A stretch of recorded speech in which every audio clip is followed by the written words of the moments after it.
سرکاری آفیسر کی بیٹی کے 24 کروڑ روپے سے زائد کی شاہانہ شادی صرف سجاوٹ پر 4 کروڑ خرچ کر دیے۔ اقتصادی بحران کا شکار پاکستان کے ایک سینئر سرکاری افسر کی بیٹی پر طے شادی پر 24 کروڑ 80 لاکھ روپے خرچ ہوئے۔ اس صورتحال میں امیروں کی طرز زندگی اور ملک کے ٹیکس نظام میں ان کے معمول حصے کے درمیان ہوشیار فرق کو بے نقاب کر دیا۔ سرکاری ذرائع کے مطابق FBI جس نے بلیک ہولز کو دفع کرنا شروع کیا، ایک ہائی پروفیشنل شادی کا ملا ہے جو 6 پر طے تقریبات پر مشتمل تھی، جس پر انداز 248 ملین 24 کروڑ 80 لاکھ روپے خرچ ہوئے۔ شاندار مقامات، ڈیزائنر ملبوسات، ہیروں کے زیورات، آتش بازی اور غیر ملکی کنسرٹ پر فضول خرچی کے باوجود متعلقہ سرکاری افسر اور نہ ہی ان کی بیٹی دلہن کے ٹیکس ریٹرنز میں اس خرچ کا کوئی جواز سامنے آیا ہے۔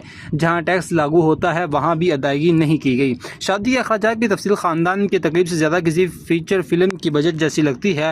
صرف سجاوٹ اور مقامات کے انتخاب پر تقریباً 4 کروڑ روپے خرچ کیے گئے، جبکہ 6 تقریبات میں 400 مہمانوں کے کھانے پر 3 کروڑ روپے لگا دیے گئے۔ دولہا دلہن اور قریبی رشتہ داروں کے ملبوسات ساؤتھ ایشین ڈیزائنر سے تیار کروائے گئے اور ان پر 3 کروڑ روپے خرچ کیے گئے۔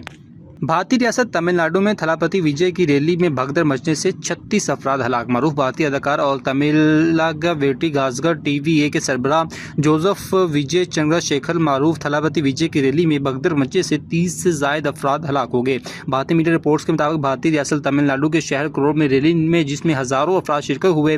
بھارتی میڈیا کا کہنا ہے کہ وجے کی ریلی میں عوام کی تعداد بڑی پہنچی، جس پر جگہ کی کمی کے باعث بھگدڑ مچی اور یہ واقعہ وجے کے خطاب کے دوران پیش آیا۔ رپورٹس میں کہا گیا کہ یہ ریلی 30,000 افراد کی آمد کی امید تھی، لیکن ریلی میں تقریباً 60,000 افراد شریک ہوئے۔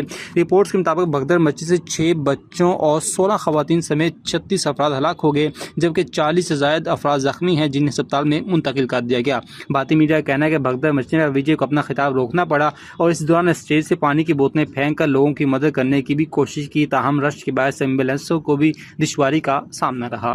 طوفانی سسٹم بحیرہ عرب کی جانب بڑھ رہا، محکمہ موسمیات نے خبردار کر دیا۔ خلیج بنگال میں بننے والے طوفانی سسٹم اب بحیرہ عرب کی جانب بڑھ رہا ہے۔ سسٹم جدید سندھ اور کراچی سمیت ساحلی علاقوں پر اثر انداز ہوگا۔ محکمہ موسمیات کے مطابق سسٹم کے باعث اس دوران سمندری ہوائیں بند رہیں گی۔ 29 اور 30 نومبر کو تھرپاکر، عمرکوٹ، بدین، سجاول اور سانگڑ کے اضلاع میں گرج چمک کے ساتھ ہلکی سے درمیانی درجے کی بارش کا امکان ہے۔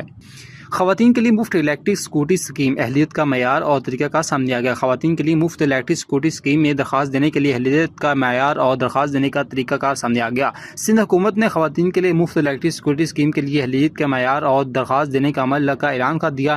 اس اقدام کا مقصد صوبے میں خواتین کو درپیش مشکلات میں کمی لانا اور انہیں بااختیار بنانا ہے۔ اسکیم کی اہلیت اور معیار: اس اسکیم میں فائدہ اٹھانے کے لیے درخواست گزار کا سندھ کا مستقل رہائشی اور اسٹوڈنٹ یا ملازمت پیشہ ہونا لازمی ہے۔ درخواست گزار کے پاس مصدقہ ڈرائیونگ لائسنس ہونا ضروری ہے، جبکہ قرعہ اندازی کے ذریعے اسکوٹی ملنے پر 7 سال تک اسے فروخت نہ کرنے کی پابند ہوگی۔ قرعہ اندازی کے ذریعے منتخب ہونے والی خواتین کو سڑک کی حفاظت کے لیے مہارت کا امتحان دینا ہوگا۔ IB اسکوٹیز کی تقسیم قرعہ اندازی کے ذریعے کی جائے گی۔ قرعہ اندازی کی شفافیت کو یقینی بنانے کے لیے ایک کمیٹی تشکیل دی جائے گی، جس میں ایکسائز، ٹرانسپورٹ، فائنانس ڈپارٹمنٹ اور میڈیا کے نمائندگان شامل ہوں گے۔